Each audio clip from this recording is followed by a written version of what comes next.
Hello, welcome back to my channel. Thank you so much for stopping by. I hope you're doing well. I hope life is treating you well. And if you're going through a rough time, remember everything will be okay.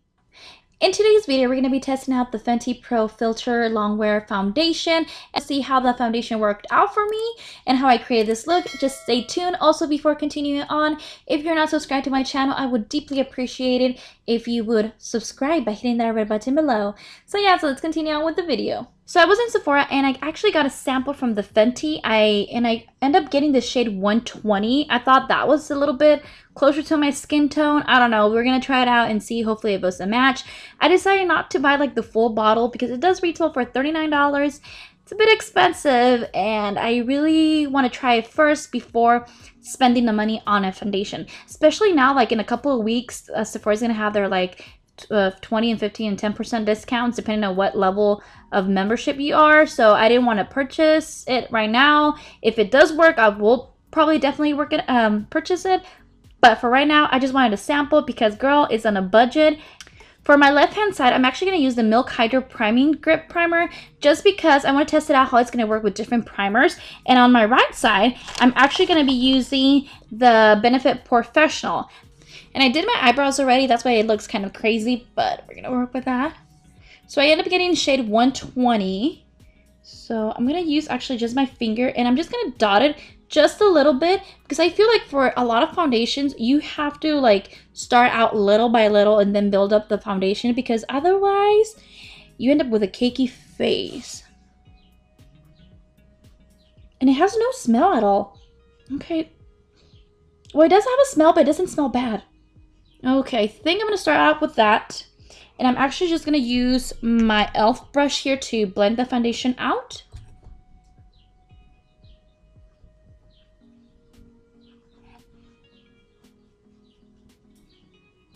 I'm actually going to grab my hair just because I don't like it when it's in my way when I'm doing makeup.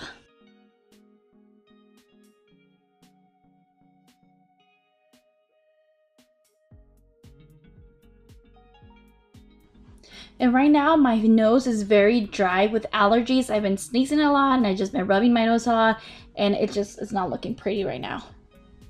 Although the foundation looks like it's a little bit light for my skin tone, it is actually matching my neck, which is good because I hate it when my foundations are a little bit yellow and my neck is like super light. Like I have a very weird undertone. A little bit more. My skin overall is a little bit of a combination. I do have a bit of a dryness going on, some dry patchiness, but I also have some oily. Like in my T-zone, I usually get oily, but then around here I get really dry. Ooh.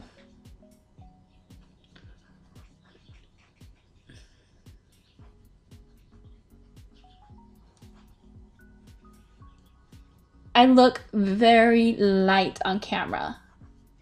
But in person does not look like that.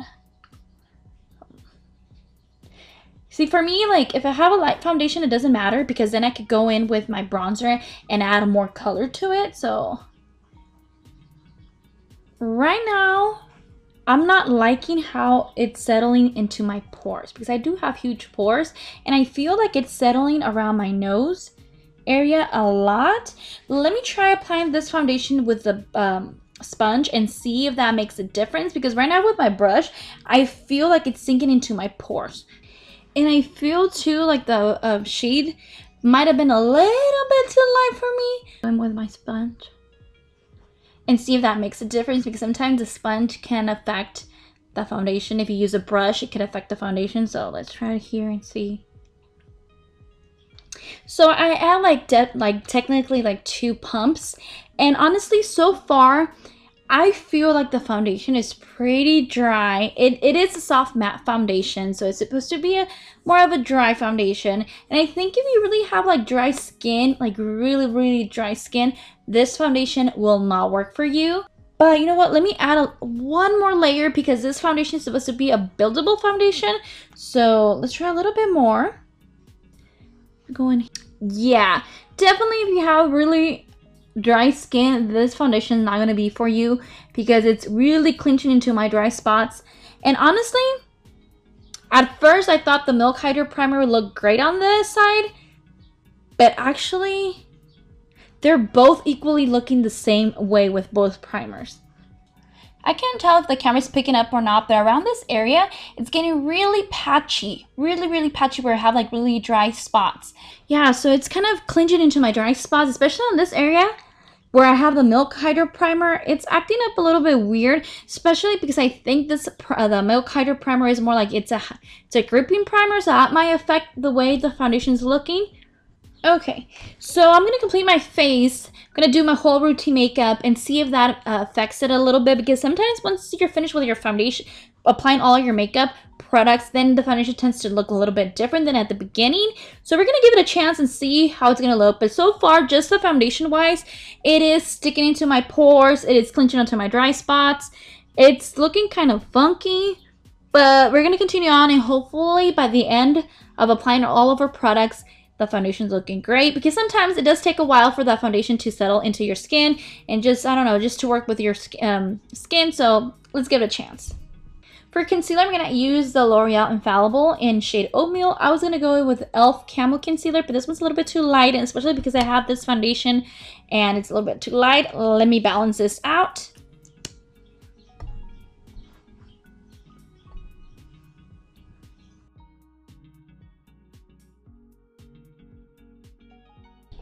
I'm looking very pale on camera, but trust me, in person, it does not look like this. And to set my foundation, I'm actually going to be going in with this Estee Lauder Double Wear Set Blur powder. I'm just going to take a little bit. I'm just going to apply it in my forehead, where I tend to have a little bit of a oily situation. Just a little bit, just because this foundation is too dry, really matte already. I don't want to add a little bit more of a matte, so I just want to go a little bit, just to settle it in. And for bronzer today, I'm actually going to use this Estee Lauder Bronze Goddess. It's a little mini me here, and I'm just going to use that to add a little bit more of a color to my face. And I'm going to use this crown brush to apply it. We get a little bit of that.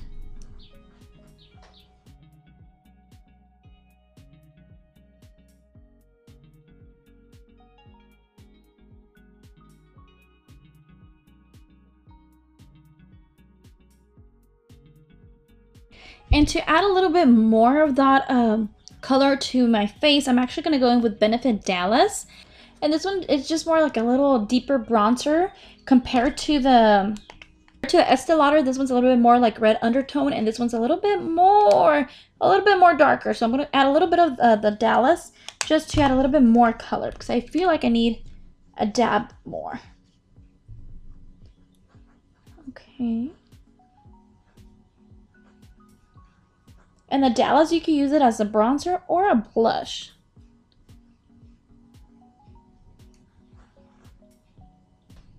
And for blush, I'm actually going to use the MAC Melba. And this is like a nice pink blush, and it has no shimmer, just because the Estee Lauder Bronze Goddess and the Benefit Dallas, they both have shimmer in them. So this blush is just perfect.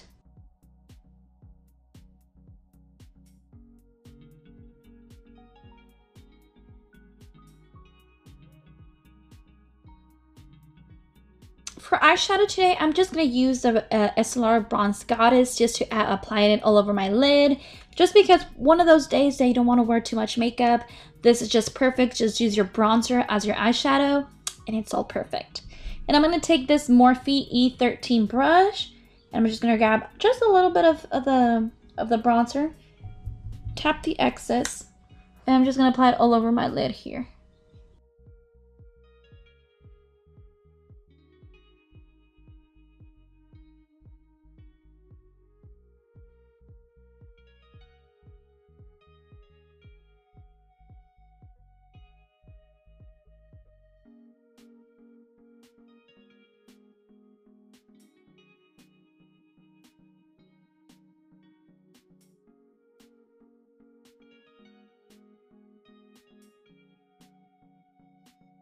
And for mascara, I'm actually going to be going in with this Elizabeth Arden mascara. I really love this mascara. I found this at TJ Maxx, and it was a great buy. I got like 3 of them for a really cheap price. It's been a long time since I used a Jaclyn Hill Champagne Pop highlighter. You know what? It was time to take it out, and it's such a beautiful highlighter. So I'm going to use a little bit of that. Look at that. Ooh. I totally forgot that it looked like this. Oh my goodness. Blinding. Okay. I look very, very highlighted. Lips, I'm gonna use this Makeup Forever 1C lip liner. And I'm just gonna try to line my lips. It's like a nice shade of a nude color. While I was at Sephora, I picked up this Sephora lipstick, which is the Lip Story collection in shade Love Love. It's like a nice mauve-y matte lipstick, and I was like, you know what? It's really pretty, and they were almost sold out of this shade. So I was like, oh, let me get it. And it's like really cute. I highly recommend it. They're only $8, inexpensive lipstick.